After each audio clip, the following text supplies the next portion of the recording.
All right, guys, I think we're going to start at 8 o'clock. So welcome to everyone. This is my first webinar for my new venture called Take a Seat .tv. It's a venture all about helping people find their purpose in life, their passions, their talents, and how they can use that to have a better life. So tonight's webinar is really about my life, how I got here, and how that can, what I learned from the experiences I've been through. And I've chosen 3 topics that I feel very passionate about, and obviously I like talking about these things, and I'm really interested in how it impacts people. I know all of you are resourceful people, and I hope that tonight's going to be an insightful time with me. It's really, as I said, it's an interesting topic. I think it affects everyone, whether you're an entrepreneur, a private person, an employee. Doesn't matter where you are in life. This kind of thing is beneficial to anyone. So welcome to everyone, and I want to just kick off with 2 foundational concepts. Something that I need to just say up front, and that's that. To me, there are 2 jobs in the world. One is you're either self-employed or you're an entrepreneur. So it's either one of those 2. And the reason I make those 2 definitions will become clear as we move through the course, because I often work with entrepreneurs and I work with employees. And the problem I see in the world is that we have a situation at the moment where everyone wants to become an entrepreneur or or work for himself in a business. And we have very little employees. We have very little people that really want to be employees.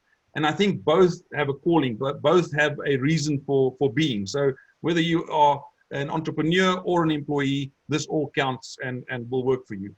So the reason I said there are only 2, the self-employed and entrepreneurs, is I see employees as self-employed as well. So you basically are selling your services to a company. There's no difference between that and being an entrepreneur. It's the same thing.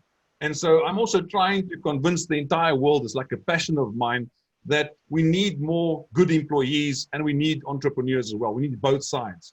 And I think that part of what I'm trying to do is get people to understand that as noble a job it is to be an entrepreneur, it is also a very noble job to be an employee and be employed by a company and being part of a greater vision, and building something bigger than yourself. So that's what, just as a foundation, that's what I want to set tonight. And the interesting thing about these concepts is both require talent and gifting. So whether you're an entrepreneur or an employee, it requires talent and gifting. So, there's a reason that there should be a very good reason why you're employed. And there should be a very good reason why you're an entrepreneur. Both take talent and gifting. You have to be passionate, whether you're self-employed or an employee or an entrepreneur. Both take passion if you want to do it well. And then hard work as well. It requires hard work. Whether you're an employee or an entrepreneur, it's going to require hard work. So those are just foundational issues. Then also, to be successful as a self-employed person and an entrepreneur, you have to have goals. You have to have somewhere to work towards, like a vision of what you want to become, what you want to be in the business, what promotions you want in the business, where you want to go with your business in terms of finances and your career development and so forth. And then also you need grit. You need something that keeps you in the game. Now, grit is an interesting concept. It's basically a concept that says you will carry on doing what you do despite all the resistance you get. So we've been speaking a lot about resistance in the week. Everything, the size of the opportunity that you're about to take is the size of the resistance you're going to feel when you move towards a certain goal. So grit is really important. Staying in the game despite what's coming against you. And the last one that I want to add to that is humility. Humility is always part of being self-employed and being an entrepreneur. So whether you're an entrepreneur or an employee, you have to have humility. You have to be teachable. People have to be able to speak into your life and teach you things. The most successful entrepreneurs and employees in the world are people who accept mentorship in their life, accept people to teach them and teach them new ways and teach them things that they've learned, that the mentors have learned. And we don't all have to make the same mistakes. We can learn from other people. So humility is a really interesting concept around that. Now, the really important thing for me here is that whether you're self-employed, which is in my world, whether you're an employee or not, or an entrepreneur, both can get you to financial freedom. And that's something that I'm really passionate about in my work that I do. I've been in business now for 27 years.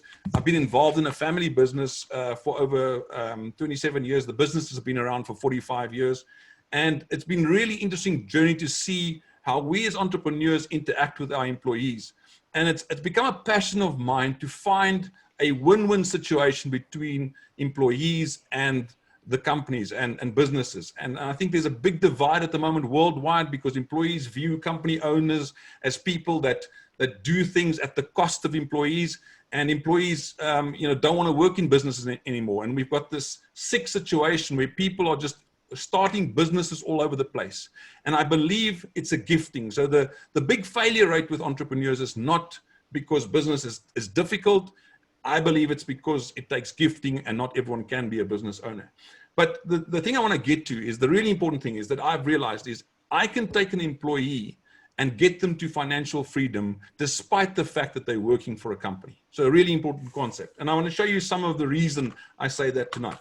So we've got 3 topics to cover tonight. I want to quickly run through them. The first is everyone capable of making money? Now, in the world today, people think that I have to be self-employed as a business owner or entrepreneur to make money. So if you, the idea is that if you're not working for yourself or not working as an entrepreneur, you can never become wealthy. And that's an absolute lie. So I'm going to talk about that tonight and why I say that.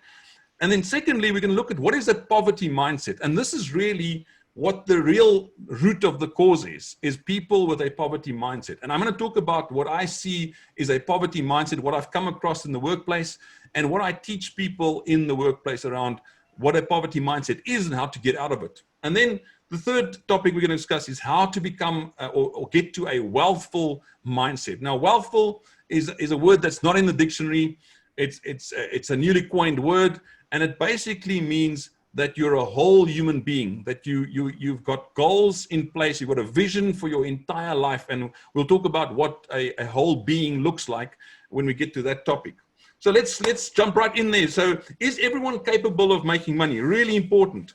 So I want to tell you guys a story, and this is really from my life. I got involved in the family business in 1994, and I got in by accident. Like my dad just forced me into the business, like all family business, good family business owners. The father or the founder just tells his kids, listen, you're going to be part of this business whether you like it or not. I've built this up my entire life just for you. So you come and work for me. You've got no choice. So I had to get involved in the business.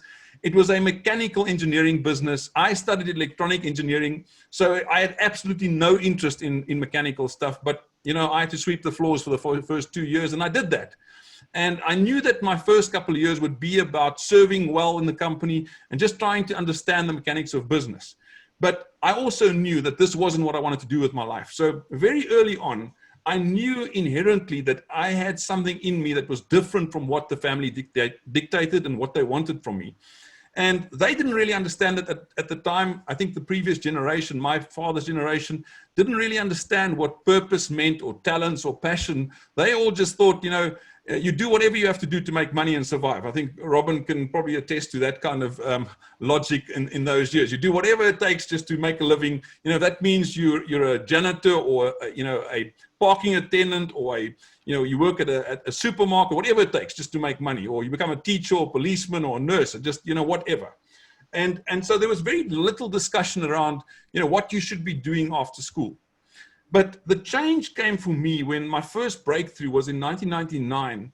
I spent 99 developing software, and I was always really passionate about software. Now in those years, software guys were looked at as gamers, like people that were playing games in dark rooms. So my parents always thought that I was just a gamer playing games in the room, and I didn't really interact too much with people. So I was a real software guy then, or IT person. And it was only because I hadn't developed a career identity yet. But I developed software in 99. And when I sold my first software package at the end of 99, it was one of the major breakthroughs in my life. And I realized that I had turned something that was special about me into a product, and someone actually paid me for that. And that thing stuck in me. It never left me, because I realized that I had something special and unique, and no one else could do what I could do or the way I could do it. And I'll talk about the uniqueness about that. But the seed was planted that I have to use what I've got in my hands. And despite the fact that my family are mechanical engineers and I'm not, I still have something special. So I was always the odd one out in the family. Then later, and if I think back at school too, I started businesses at 16, and well, much, even further back in I think standard 3, or what, I think that's grade 5, if I'm not mistaken. No, is it grade 5? Yeah, grade 5. I developed an electronic game for a show at school, an expo at school. And everyone thought it was such an amazing thing that I did, but it was a simple game just with a couple of lights and a buzzer. It wasn't really complex to me, but everyone thought that I was the next Elon Musk, and I wasn't. I'm still not. I'd like to be the next one, but I was using a natural ability. I had something in me that made a difference, and people enjoyed, what that did to them. And so those are all incidents. And later in business, I realized that I have a knack for teaching and teaching people concepts around business. And this has turned out to be my life now, is teaching people about business, how to be a great employee, how to be a wealthful person, how to find your purpose and live in it.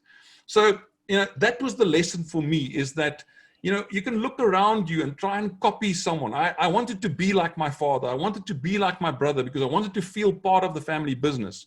But it was just never me. And I had to find what was me. And that was my journey. So the lesson to me was that if you can find your talents, firstly, your natural abilities, if you can identify what they are, and you combine that with a passion for something in life, then you end up with opportunity. And some of you know these concepts well, but I want to take it a step further tonight around what that means for you as a person. Because the interesting thing about talents they are natural abilities that you are born with. No one teaches you those skills. You have them inherently. I mean, when I was in grade 5, I didn't do an electronic course. I just knew inherently how to connect lights and batteries and pieces of wire. It just came so naturally to me. Yes, I read a couple of books, but it wasn't something that anyone could do at that stage. And the same with software development. It's not something that anyone can do. It's a very unique talent that you have, or you don't have it. And the interesting thing about that was it's not something you could learn. It was something that just you developed naturally. So, and it's a very difficult thing to identify. I work with adults a lot nowadays where they've gone through life just making money, just in quotations, just trying to make a living, but never stopping to think whether they've ever identified what their talents are. And that's really what was important for me. Second to that was finding a passion. Now, I could never work out the difference. I thought, talents and passions are the same thing, but there's a very definite difference between those two concepts. And so the one is the natural ability, but the passion side is the easiest way to explain this is if you could read 500 books about the topic, what would that topic be? If you read 500 books about that topic and you don't get bored, what would that topic be? And that's really what passion is about. The interesting thing about passion is it's almost definitely, every time you think about a passion, it's almost always connected to a people group, a certain group of people that you're impacting, that you want to impact with what you do. And that's a really important connection, because if you can impact someone's life with your uniqueness, you become a productive person, a useful person in life. And that's really where your value lies. And today I see too many young people that just come into business and they can work the computer, they can do a bit of admin, they can look at a spreadsheet, they can speak well or type well, and they become great people because there's nothing unique about that. And it's so important that we all find our uniqueness. And the thing about talents is we could all have similar talents. Like I could have, if I look at the screen now, if I look at Elzery, I could have a similar talent to Elzery. I could be a good writer and she could be a good writer. But if you add the other talents that we have, suddenly you find yourself being a unique person. She might love dogs and I absolutely hate dogs. Or she's passionate about cats and I'm passionate about boating. As soon as you venture into that area of what's the package of talents that you've got, the set of talents that you've got, then suddenly you become a unique human being. And I believe that the reason that people are not unique is just because they haven't done the work. They have not done the work to get to the actual uniqueness. And it does take a little bit of hard work and insight. And you sometimes need people from outside to press a bit and scratch a bit until you find that real, what makes you unique in the world. Now, the interesting thing about uniqueness is there's a concept in business called a monopoly. And a monopoly is something that our governments hate, because if you run a monopoly business, it means you can charge whatever you like. No one can dispute the price because you do not have competitors. Now think about that. Transfer that concept to a human being. If we can get you to a unique human being, then you can charge whatever you like and the market will have to accept that. And isn't that a wonderful idea? Like, you have the ability inside of you to be so unique that you can charge whatever you like, because no one else can do what you can do. And the only reason you haven't found that uniqueness is because you haven't done the work. Those are the facts. So very interesting around this is, if you look at examples of what talents are and how they merge with passions, I want to just run through a couple of examples. One is, let's say you have a natural ability to write well, and you're really passionate about dogs. Then you might become a blogger about dogs. Or if you're a public speaker and you really love inspiring people, I know Zandri wants to do that. If you love inspiring people, then you become a public speaker that speaks to young people to inspire them to become, high performance people. You could be a motivational speaker based on that. So it's really important that you understand the two concepts of talents and passion, because when you combine them, you get to opportunity. So really important. When you get to the passion side, you get to the people group. Now, in this case with dogs, it's also a people group, in my opinion. It's you're making a difference to someone's life. You might be making a difference to a human being who owns a dog, but there's a people group behind that passion. So really important. Okay, so very importantly, go think about talents. What is a natural ability you have that people identify in you and that you know you're good with? And it's as I said, it's really difficult to get to the answer sometimes, because if I ask you quickly, what are your talents, it's going to be difficult for you to identify in the moment. But it's also, if you sit down and you speak to your friends and family, they will be able to identify some of those talents. Right, so is everyone capable of making money? That's the big question. So I'm saying, yes, you can. If you can find the uniqueness, you have the ability to make money. And the only reason you're not making money is because you're not unique. Now think about that as an employee, what that means to you as an employee. If you are employed at a business because you're just another gray person, you're going to be paid exactly what everyone else on the same level gets. But if you have something significant, they're going to put you in a position where you have a monopoly inside that business. And here's the interesting thing about private businesses, and I think it works like this in the corporate environment. Some of you might be there, and you can obviously discuss that with me. But the people that earn the most money in businesses are people that solve the biggest problems.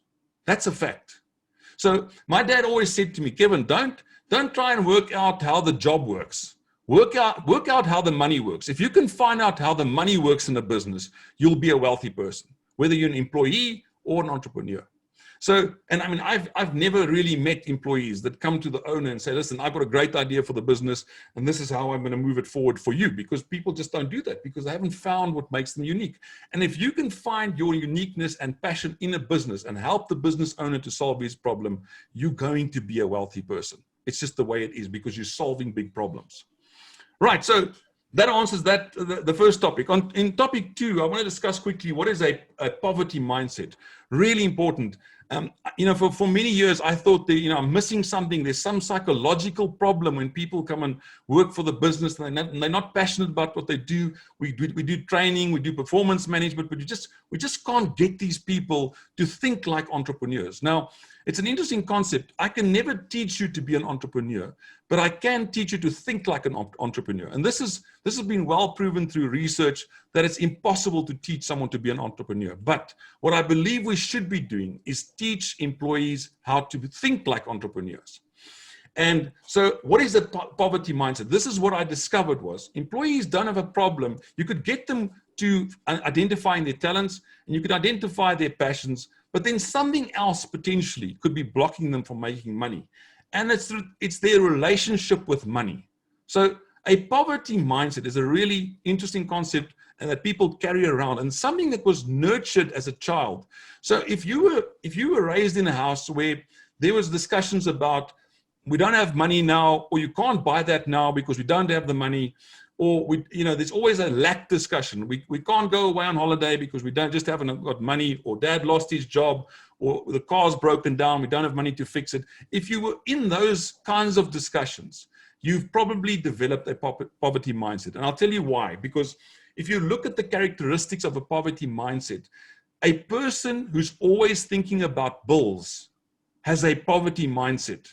And the reason I say that is, if you are focused on your bills, you're missing that if you use your uniqueness and passions, you'll be focused on building income streams, building wealth to pay the bills. But if you spend most of your life thinking about paying all the bills, then guess what's going to happen? You'll never have enough because you're focusing on the wrong thing. What you measure, you become. If you don't measure your income streams, you're not going to be a wealthy person. So we come up with all kinds of excuses on why we can't make ends meet, why we can't pay the bills, why we're not wealthy, why we can't be financially independent. And the reasons are really because of our mindsets. If you, like South Africa has a huge poverty problem. We got most of our people, I think like 40% of our country live below the poverty line. Now, economists look at that and they say, yes, but the country's not doing well. There's something wrong with our country. We're just not managing the country well. And I say, no, it's if you put enough people together who have a poverty mindset, then the country becomes poor. It's the other way around. It's not the country's fault. It's our way of thinking. It's the way we think about money. It's the way we think about our talents and abilities. If we can change 50 million people's mindset in our country, we'll be a wealthy country. Because if all we have to do is teach every human being that you are unique, you are passionate about something, that's inherently built into you. You were born with that. You were born for a purpose. And if we teach them that and we show them how to use that inside a business to sell their services to a business, or if they are entrepreneurs, help them start a business, then we will eradicate poverty in years in our country. So it's a mindset problem. And this is why economists call the economics, they call the dismal science, because it's such a depressing science, because most of the time they're wrong. Like at the moment, post-COVID, our economic models are broken worldwide. We can't determine how we're going to get out of this. We don't know what next year is going to look like. But uniqueness and talents and abilities and passions never change. Those stay the same. So if we can just get people to become productive human beings, we can get out of any situation. And so, and the reason I'm speaking about poverty mindsets, it's an interesting thing. I picked it up while I was in business and also speaking to employees. I grew up in a wealthy family. It's a second generation business. And like I never heard that we have a lack of money. I never heard we can't do something because we don't have money. My dad never uttered those words. I've never heard from my dad that there's a lack in any sense. I might have heard that, this is the wrong time or we'll do it later, but he never ever spoke about not having money. It was just never a discussion. And the interesting thing about this, my mind was formed around money from a very young age, because I never went into the world thinking that I have to make money. I just believed there was money. I believed there was money all around us. And it's an interesting thing, if you understand how money works, someone in the US is printing money every minute of the day. And the Americans actually coined the phrase making money. Sorry, Robin, in the UK, they started with, we work for money, and then the Americans came and said, no, we don't work, we make money. So that's when it changed. But it's a fact, the Americans are printing money. Now, if someone's printing money every day, why are we walking around thinking that if I make $100, someone else is losing $100? It's not true. It's an absolute lie. We are printing more money now than we ever printed in the history of the world. And the only reason you don't have it is because of a poverty mindset. We're thinking about bills and not generating income. And the people that are generating the income look like superstars. It's 5% of the world own all the wealth. And they have the same amount of hours that you have. They have 8 hours a day to work for their living. Jeff Bezos has 8 hours a day. Maybe he works 16 hours, but he's got the same amount of hours as we have. It's only a mindset difference. It can't be that he's a superhuman being. He just knows what his talents and abilities are, and he's applying himself. He doesn't have a poverty mindset. And I know from growing up in a family where there was never a lack discussion, that It's a mindset, because I could never understand why people would say we don't have the money. And it's something I often speak to my kids about. When they say, Dad, can I have something? I don't say, well, we don't have the money now. I just say it's not the right time. It's not the right time. It's a timing issue. It's just that we don't have the money right now, but I'm not going to tell him that. I'm going to say it's not the right time. And so if we change the language around how we speak about money, it changes how you attract money, very importantly. Now, interesting thing about this, there's an interesting concept, a sentence I always quote, a statement I make is, I have been broke before, but I've never been poor. Like, it's okay to not have money sometimes, but it's really not okay to be poor, because it's a mindset. It's not something that happens to you. It's no one's fault. It's absolutely your fault. And so one of the things that I teach people is take responsibility for your financial situation. Don't tell me it's the economy. Don't tell me it's your mother's fault, your father's fault, or your sister, or whoever, or your business partner who bankrupted the business. It's not their fault. It's your fault. It's the way you're thinking about money. You're not attracting money because you don't really want it. You don't really want it. The other thing that we were taught as kids was that money was neither evil or good. It was neutral. You could decide whether you wanted to apply it to do evil or to do good. And the interesting thing about money is when you start applying it to do good around you, then it's almost like your life becomes a river. You start living in abundance because you're using your money to affect people, to impact people positively. And a country like we live in, where we've got 40% of our country, let's say 30 million people or 25 million people are living below the poverty line, we have no option but to share.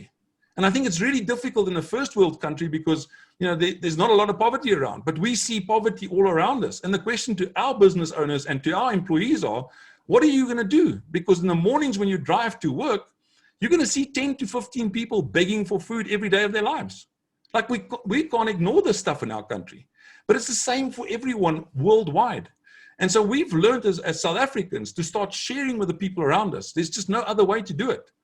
The interesting thing is if you start sharing with people, you start shifting your mind about your financial goals, because now suddenly, instead of only being focused on yourself and what you need, your house, your car, your overseas holidays, now suddenly you have 15 families around you that you have to take care of. And then think about being an industrious person or productive person, how that shifts your mind when you start realizing that my life is more about other people than me. I have to feed 15 people around me every morning. I can't just be thinking about me. And that brings me to my third topic. And that's about, so if I know I have a poverty mindset, how do I change that? Now, just before I carry on, I want to tell you guys, one of the reasons that I'm having this webinar is because I want to take this message worldwide. I believe it's a current message. I believe that we need people to understand the impact that people can have on poverty and poverty alleviation and what your real role is in life. It's a selfish thing to think about your car and your house and your groceries and your own kids. It's selfish. If you're a productive person, you should be thinking about other people. And so I recently developed a course, an online course called Discover Your Talents and Turn Them into Gold. And it's a 6-week course that I do around getting firstly to understand what your talents and passions are, then how to monetize those opportunities, go to the market and actually get someone to pay you for that. Now, there are a lot of you that are struggling at the moment with your value in the world. What makes you valuable? You're struggling because you're trying to copy the people around you or be like other people. And I'm saying, if I can get you to understand what your uniqueness is, you'll never be copying other people again. You'll never worry about whoever's next to you. It won't make a difference in your life. There'll be no competition around because you are so unique. And so this course is about understanding your uniqueness, monetizing that uniqueness, and actually making money. It's interesting. Some of you know Brian Rose, and he always says the market votes with their checkbook or their credit card. And I think it's such an important concept. If you want to know your value in the world, try and sell your uniqueness. And if you cannot sell your uniqueness, you're still a gray person. You are not being valued by the market because you have not shown your uniqueness. People don't see your uniqueness. It's not enough to be good on Excel, good on the phone, good on typing letters. It's not a skill anymore. The uniqueness is what we're after. And I believe really if we find that, it's going to change your life. It's going to change you into a productive human being. And eventually you'll become financially free. And in that course, we teach people how to generate other income streams besides your place of employment. Maybe you're an entrepreneur. Maybe you want other income streams. Well, then look at your talents and abilities. Look what you've got in your hands, because it's sacrilegious to not use all your talents and abilities. It's your responsibility to be able to do that. So we're going to talk about that course later. I'm going to also post in the chat. You'll see the link there. There's a link to the course. We'll discuss some of those modules as we go through to topic 3. So the last topic I want to discuss with you guys is how to be a wealthful human being. Now, this is the contrast of having a poverty mindset. If you want to be the opposite of a poverty mindset person, then a wealthful human being is what you want to be. So this I discovered inside our businesses when I was trying to create a win-win situation between the owners and our employees. I realized that if I don't help my employees set goals for their lives, I will always just be building my business at the cost of my employees. And so my mission in life was to find a win-win situation with my employees. And the first thing I did was I knew that I was successful because of setting goals and having a vision for my life. And I knew it was around 5 different areas. It was finances, it was my career, it was my health, it was my family, and also my community, those 5 areas. And I realized that if you have a goal or goals in every one of those areas, then you become a wealthful person. Now, the reason I say wealthful is because a wealthful person lives abundantly in every one of those areas. If you have a goal for finances and you want money, if you want to attract it, you will have it. The only reason you don't have it, as I said in the first topic, was you don't want it because you have a poverty mindset. It needs to change. So if you have a goal for finances, you will attract money. Secondly, if you have a goal for your career, you will get promoted. You will build your business based on the goals you set in your business. You need a goal for your career. In your health, we know as entrepreneurs, you can never make a living or build a successful business unless you keep your health intact. And I know someone like Robin is really passionate about health, and that's something. And Robin, you look really healthy. I like that. I like seeing an older gentleman being that healthy.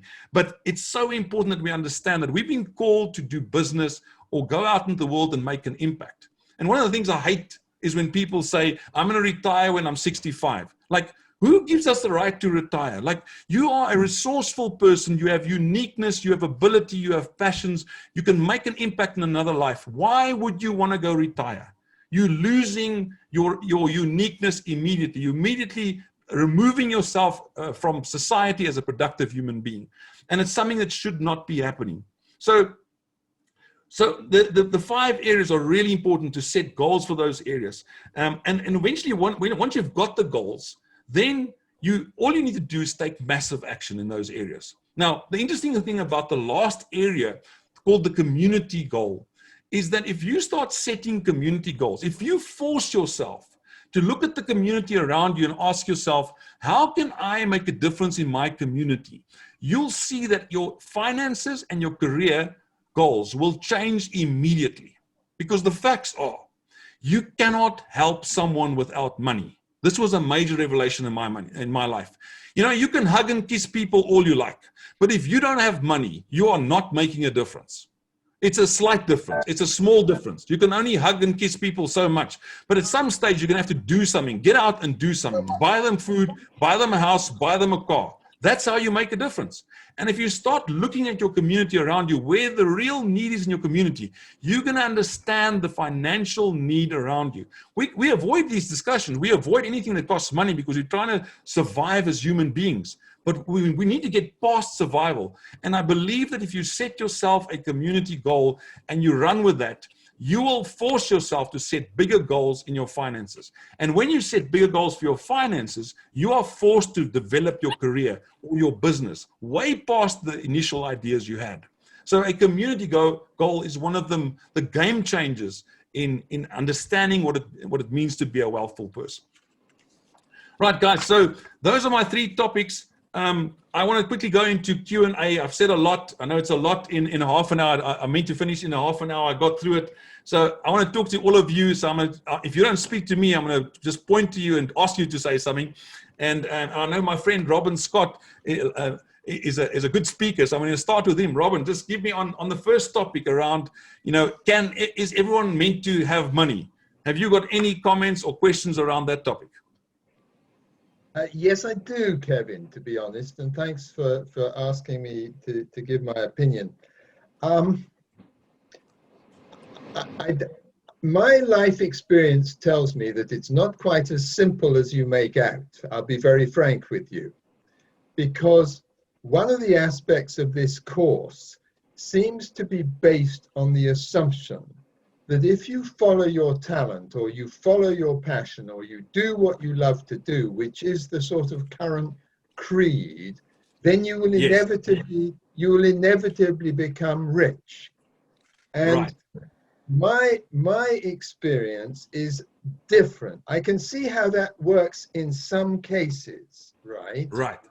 But I think I could give you a lot of examples, Kevin, of people who followed their passion and yet haven't become rich. And the best example I can give you is the famous Dutch painter Van Gogh, right?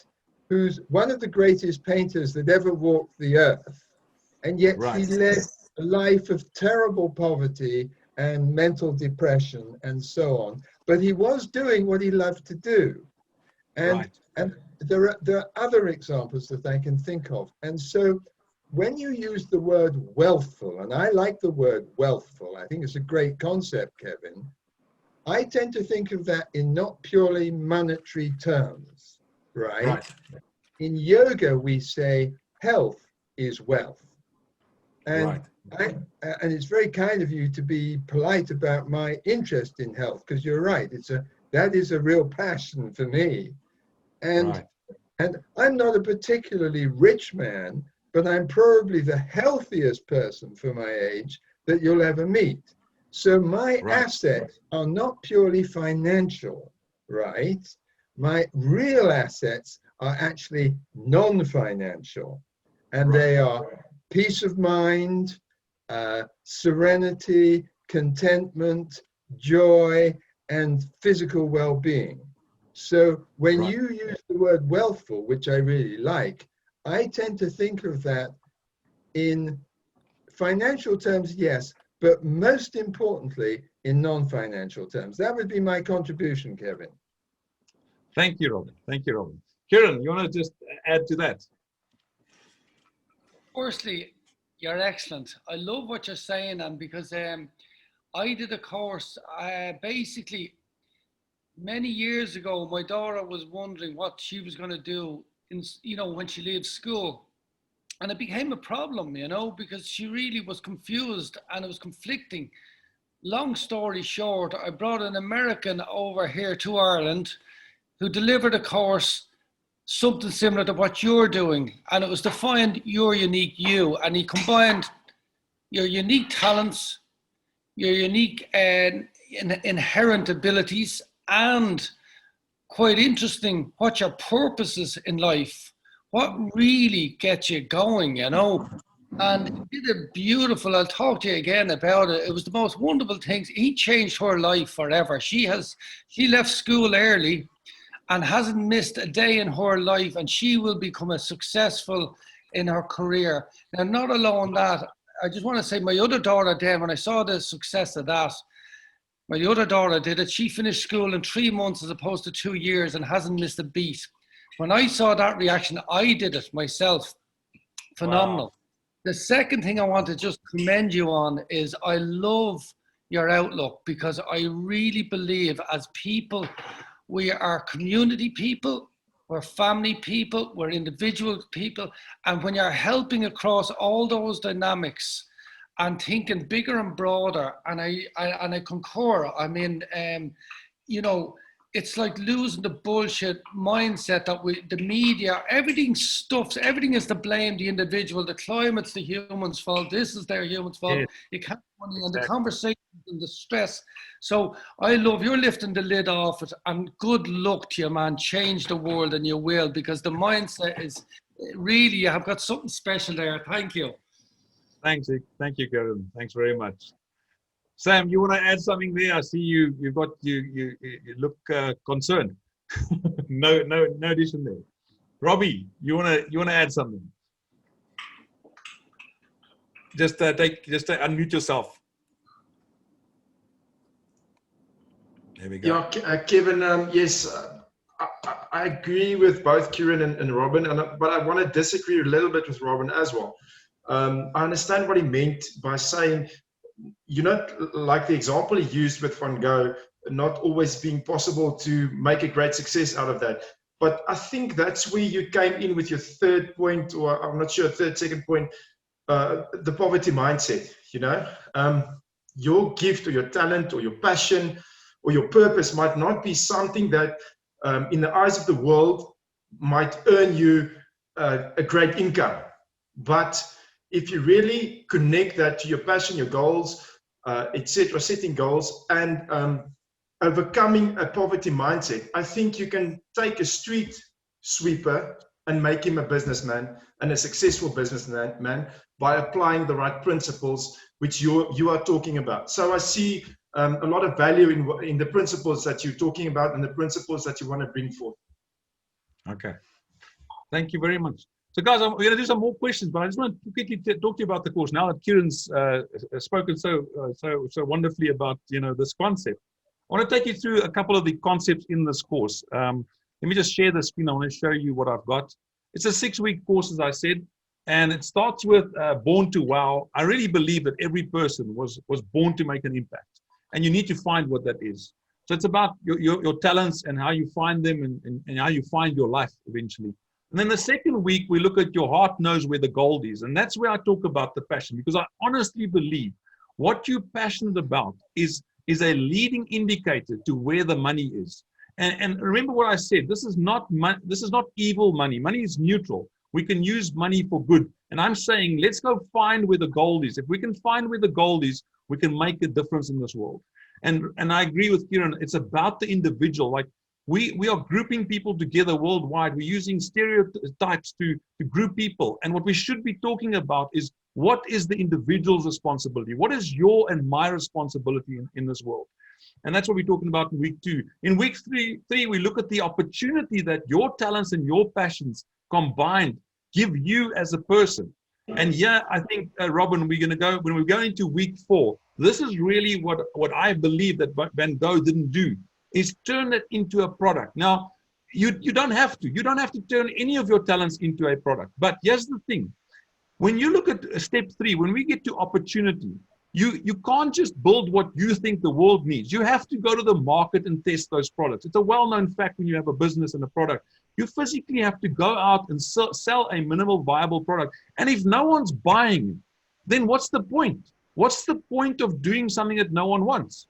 Like if you provide African dance lessons for lesbian people and no one's buying the course, like what's the point? Like, why are you doing it? It's not impacting anyone's life. Like, no one's going to write a book about that. So again, the market rewards your product. And if they don't spend money, like if no one buys my course tonight, then I'm going to trash this course. I'm not going to use this content. It's irrelevant. People don't want it. But I believe it has to be relevant. So I believe Van Gogh never went to the market. He wasn't interested. And my question about that was, if he didn't go to the market and didn't earn money from that, how could he have helped people without money? Like, and I know he left a legacy. Someone else made money from his work, which is obviously good, but he never made the money, and he could never make a financial difference to people. And I know from being in business that if you really want to change someone's life, buy him a car, buy him a house. Don't just give someone $10 or $5 because you think it's going to take him through the day. You need to change his life. And you don't change someone's life by giving him one meal. You change his life by giving him a car and a house. And I think a lot of the first world countries are far removed from this kind of thinking, because you guys don't see it. We see it every day. We see hunger around us every day. And you driving around with your BMW every day, and there's someone right next to you who can't feed his family. Like, how do you do that? It just stares you in the face every day. So very importantly, we teach our people, take your product to the market, and if no one's buying it, restart the process. Go back to the drawing board and find something that someone wants. It's the same with finding a job. If you can't find a job, maybe you're not expressing what you're doing well. Maybe your CV is just a gray CV where it just says you've got a qualification, you can type well, and you can speak well. Well, maybe you need to change the way you pitch yourself to a company. If you pitch your uniqueness to a company, someone will buy it. And then in week 5, we really change your mindset about money. We look at your poverty mindset and we say, how do we get you away from that kind of thinking? How do we change it? And we've got steps that you can go through to learn healthy ways of attracting money, and money that you can use for good, not for evil. And the last step, we teach you how to launch out into the world. And this is not an online product. This is doing something basic from home, just earning extra income. $5, $10, $50, $100. Just start earning extra income besides your place of employment, your income that you get from your employment or from your business. But start thinking about 7 or 8 income streams. And I leave everyone with a thought in that last section where I talk about, what you should be doing as a goal for your life is commit to building at least 7 or 8 income streams over the course of your life. You will become financially free. I've done it in my life. I have many income streams. I don't rely on one income stream. It absolutely changed my life. And it gave me the ability to change people's lives around me. I never go through a day thinking that I can't help someone because I don't have the money. I don't have that kind of thinking. I walk around looking for opportunity to help people.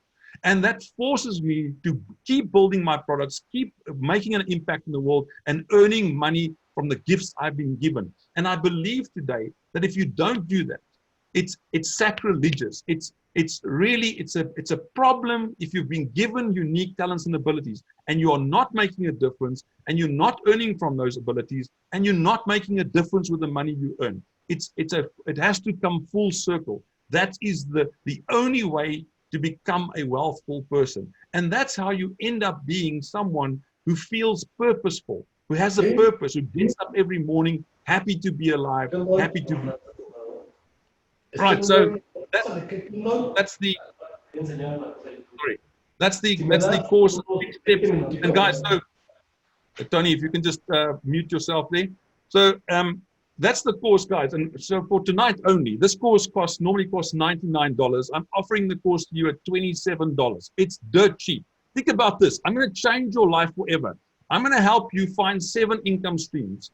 And so it'll take maybe 5-6 years to build 2 or 3 income streams, but your life will never be the same again. For $27, I mean, how's that money compared to what you can make? You probably make the same amount of money in the first income stream of the next year. So think about that. It's a small amount, a small change that you have to make, and I'm going to give you massive value. Right. So what I want you guys to do, we've posted the link a couple of times in the chat. Just if one or two of you can just go to that link, if you are close to a computer or on a computer, just click on that link, and I want you guys just to test it for me. Go to purchase. I just want to make sure. I just put this on recently. I just want to make sure you guys can get into PayPal. So just click on it and see if you can get into PayPal. If you can, hands up if someone's doing that now. It'd be really helpful if you can give me some feedback on that. Kieran, you should be buying.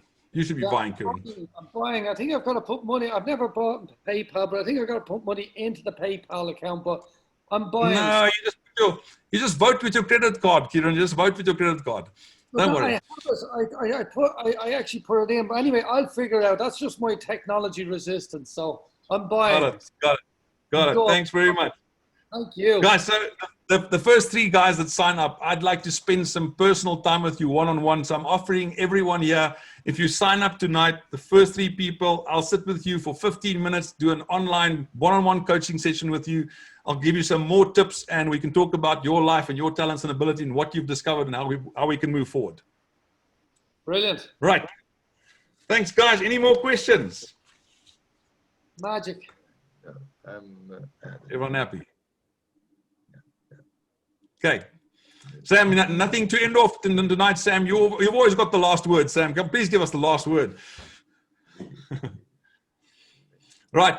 Everyone, thanks very much for your time. I really appreciate your time. Thank you for joining me tonight. We'll have some more of these webinars going forward. It was really good to have all of you here. I hope to see all of you on the next one again. Good night.